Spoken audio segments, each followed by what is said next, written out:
نحمده ونصلي على رسوله الكريم أما بعد. أعوذ بالله من الشيطان الرجيم. بسم الله الرحمن الرحيم. قال الله تبارك وتعالى في كتابه المجيد: وقضى ربك ألا تعبدوا إلا إياه وبالوالدين إحسانا. وقال النبي صلى الله عليه وسلم: الجنة تحت أقدام الأمهات، أو كما قال النبي صلى الله عليه وسلم. زما عزتمند ما ستاسو پړوان د قرآن کریم د آیات سے حصہ نبی علیہ الصلوۃ والسلام دا حدیث مبارکونه یو حدیث دا تلاوت کدا مې ورسته. الله رب العزت په قرآن کریم کې فرمای چې ما په تاسو باندې دا فیصله کړې ده چې تاسو به عبادت نه کوئ مګر صرف زما. عبادت که کوئ صرف زما به کوئ، نه نور چا به عبادت نه کوئ. خو لیکن دې سره ما تیر ویډیو کې دا خبره کړې، متصل الله رب العزت دا خبره کوي. ګورئ ښه چې وبالوالدین احسانا، خپل والدینو سره د احسان د نرمۍ د ښېګړې معامله کوئ.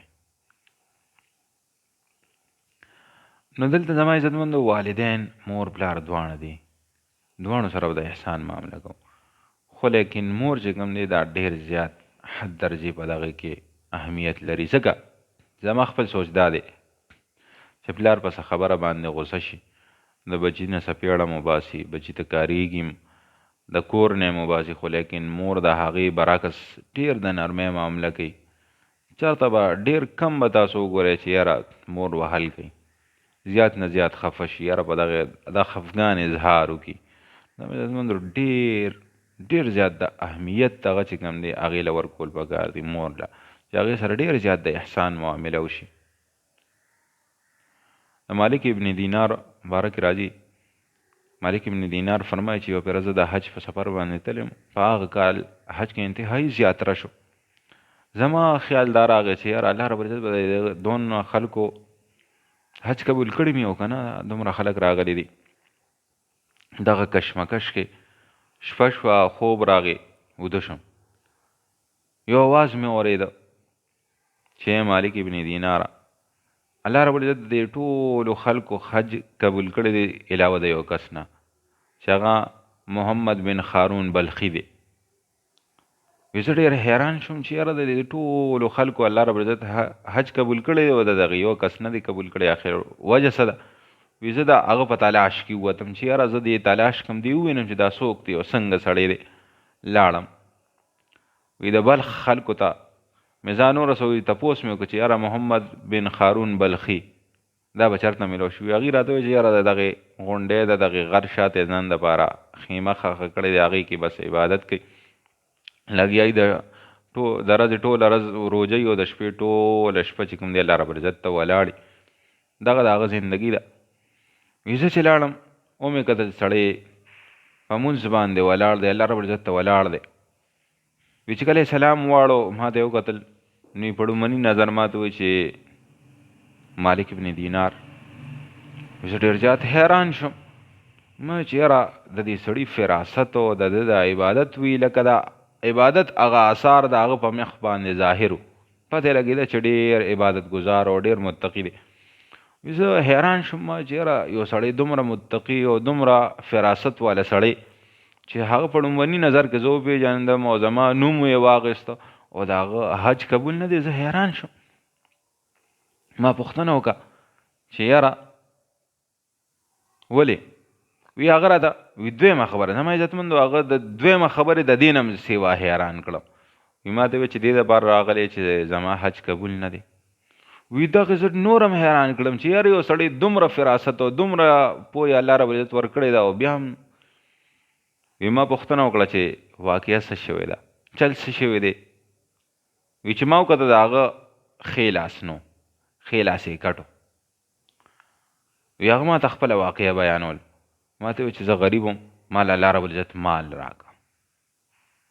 وی چې کله مال الله رب العزت مال راکړه، ما د الله رب العزت د حکمونو نه بغاوت شروع کړه، ما عیاشي شروع کړه. روژه وه، په روژه کې مې شراب څکلي کور ته رالم، مازدیګر ټایم و، مور زما لګیا وه د روژه ماتې تیاري کوله، روټۍ یې پخولې په تنور باندې. وی ما ورته ویل چې ما له د خوراک څه راکړه. نو مور مې بدې ردې شروع کړې. ما ته ویل چې یاره په خپله خو هسې هم روژه نه نیسي، خو لیکن چې کوم روژه دار دي د هغې خو کم از کم لحاظ وساته. وی په دغه خبرو په هغه بد ورځو او په دغه خبره باندې ما ته غوسه راغله. وی زه ورله مور له مې سپېړه ورکړه. کله مې مور له سپېړه ورکړه، مور مې هغه تود تنور ته وغورځېده. وی زه نشه کې هم خلکو راټینګ کړم او کمره کې یې بند کړم او وی ما ټوله شپه شور اورېده، د خلکو جړاګانې او شور، خو لیکن زه په نشه کې خلکو م را کولو نه کړم. وی سحر چې را په هوش کې رالم، راووتم د کمرې نه، را کولو یې کړم، را ازاد یې کړم. وی زه خپله ښځه مې ولیده، وی هغې خپل سامان اخیستی روانه ده د کور نه. ما ورته وویل چې چېرته روانې؟ وی هغې راته وایي چې کم سړی چې د خپلې مور نه شو هغه به زما څنګه شي؟ وی زه حیران شوم چې مور مې، وی هغه راته وایي چې هغه د شپې وفات شوې وه، خلکو پې جنازه وکړه او دفن یې کړه. زه نو انتهایي زیات خفه شوم. ما ورته ویل چې کم از کم آخري دیدار. وی هغې راته وی چې هغې دا وصیت کړی و چې ده ته به زما مخ نه ښایي، زما مخ به دې نه ویني. زه انتهایي زیات خفه شوم. وی ښځه مې ولاړه. وی د هغه وخت نه چې کوم دی، وی ما د خپل ښې لاس چې کوم دی په کوم باندې چې ما مور له سفېړه ورکړې وه هغه مې د ځان نه کټ کړ او زما څومره مال چې کوم دی دا مې د الله رب العزت د رضا دپاره خیرات کړ. او دا زما څلېرویشتم حج دی، 24واں حج مې دی، څلېرویشتم. او هر کال د الله رب العزت یو نیک بنده راشي او ما ته وایي چې ځه ستا دپاره هېڅ هم نشته، ستا حج نه دی قبول. هر کال دغه معامله وي. دې کال هم دغه مالک ابن دینار فرمایي چې ما له غوسه راغله. وی ما دغې محمد بن خارون بلخي له دله مې سپېړه ورکړه او راپاڅېدم چې ځه بس ته غر کې او بس ته ختم ته هلاک کې. چې کله د شپې وده شوم، نبي علیه صلات وسلام مې خوب کې ولیده. نبي علیه صلات وسلام راته فرمایي چې ای مالکه تا خو چې کوم دی هغه ناامیده که، لړ شه او هغه ته ووایه چې ته به جنت ته هم د خپل مور د وجې ځې ښه.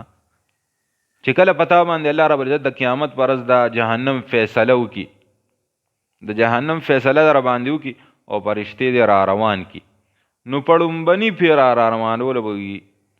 فرمایي مالک ابن دینار چې نبي علیه صلات وسلام راته وویل چې دی به خپلې مور ته وګوري، مور ته به داسې نظر وکړي، مور به مور ته وګوري، فرشتې به لږ نور راکاږي، دی به بیا مور ته وګوري په دویم ځل، په دریم ځل بیا جهنم ته نور هم نږدې کړي. چې کله دی په دریم ځل ډېر داسې په حسرت او ډېر په دغه باندې به خپل مور ته وګوري. نو چې کله مور ته وګوري، ګوره مور موري ښه، په دنیا کې هم ډېره انتهایي نرمه، او ګوره په آخرت کې به هم د هغې دغه کوي ښه مظاهره کوي. چې کله په دریم ځل مور ته وګوري، نو مور به الله رب العزت په دربار کې عرض وکړي، التجا به وکړي چې یا الله ما د خپل زوی بخلې دې ته وبخه. نو الله رب العزت چې کوم دی د دغه جهنم دغه فیصله چې کوم دی دا به واخلي او واپس به جنت ته بوځي. زما عزتمندو عرض دا کوم، مور په دنیا کې یو بهترینه د دعا خزانه ده. بل ګوره یو عرض کوم دا زما عزتمندو، ما ابتدا کې دغه حدیث لوستلی چې نبی علیه صلات وسلام فرمایي چې الجنة تحت اقدام الامهات، دا د مور د قدمونو د لاندې دی. مطلب دا د مور قدم چې څنګه په خوره لګي که نه په ځمکه لګي، داسې ورته ته ځان خوره کا، ځان ورته ځمکه کا، ځان ورته هیچ کا، بلکل زاړو سیم نه، نو اله به تا ته جنت میلاویږي. او که نه بس ته وایې چې نه یاره بس دا خو هسې زما نه سپېړه وباسلی شي، نه راته څه ویلی شي، او به زیات نه زیات دغه خفګان دی او بیا به رضا شي.